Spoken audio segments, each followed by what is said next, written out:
हाँ, तो आज हम मित्रों इस सूत्र में ये राज जानेंगे कि उत्पत्ति कहाँ से होती है और इस जीवन की शुरुआत कहाँ से होती है। ये सत्य आज हम इस सूत्र में जानेंगे।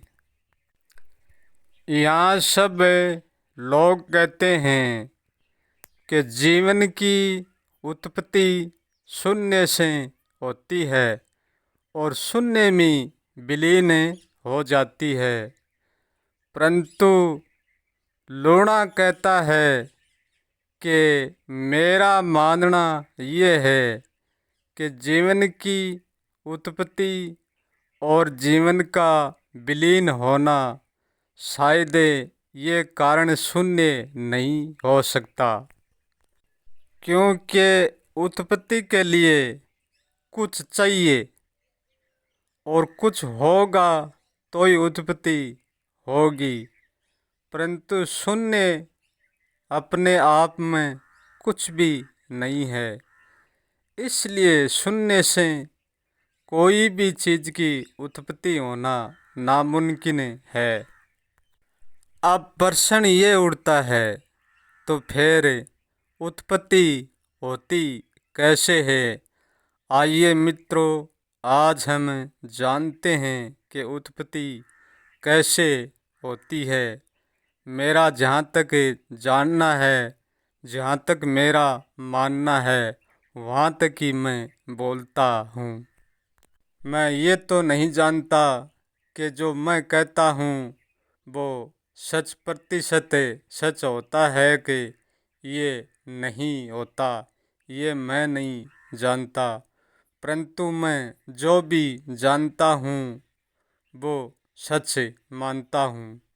जीवन की उत्पत्ति, जहाँ तक मेरा मानना है, लूणा कहता है जहाँ तक मेरा मानना है, वह मेरा मानना ये है कि जीवन की उत्पत्ति मौन से होती है, क्योंकि मौन में प्रवेश किया जा सकता है और मौन के बाहर भी आया जा सकता है।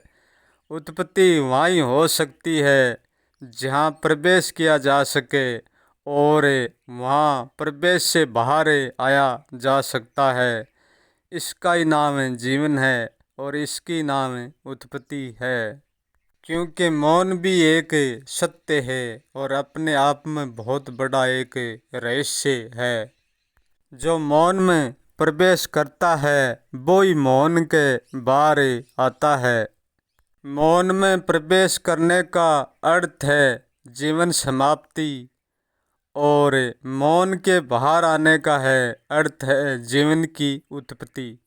महान मौन भी जीवन का वो सार असार है, क्योंकि मौन खाली है और खाली को खाली भी किया जा सकता है और खाली को भरा भी जा सकता है, क्योंकि तूफान मौन में ही उठता है और मौन में ही शांत होता है।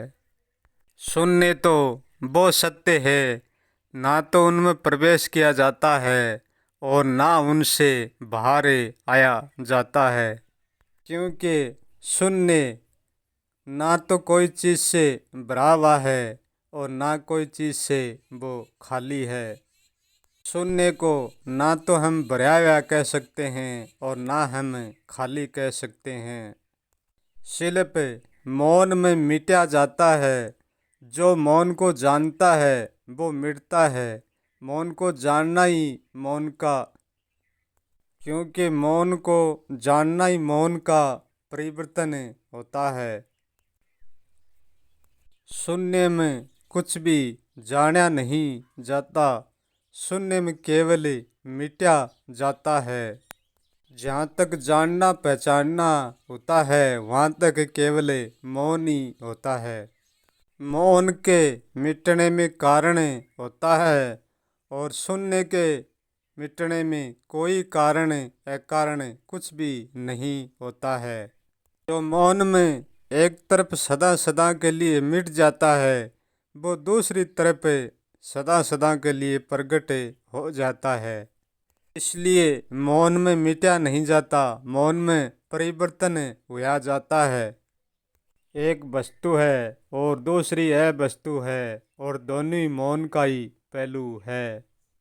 क्योंकि शून्य कभी भी होने जैसा है ही नहीं, वो न होने जैसा है। जो वस्तु अवस्तु से परे होता है, वो मिटने जैसा ही होता है। इसलिए शून्य में ना तो कुछ डाला जाता है और ना कुछ निकाला जाता है। शून्य में मिटना शब्द भी है नहीं, परंतु मौन में उस शब्द का प्रयोग करना पड़ता है। शून्य तो वो सत्य है, मौन उसको कभी भी प्रयोग में नहीं ले सकती। शून्य ना तो मौन के प्रयोग में लिया जाता है और ना मौन के प्रयोग में दिया जाता है। इसलिए शून्य महान है और एक रस है।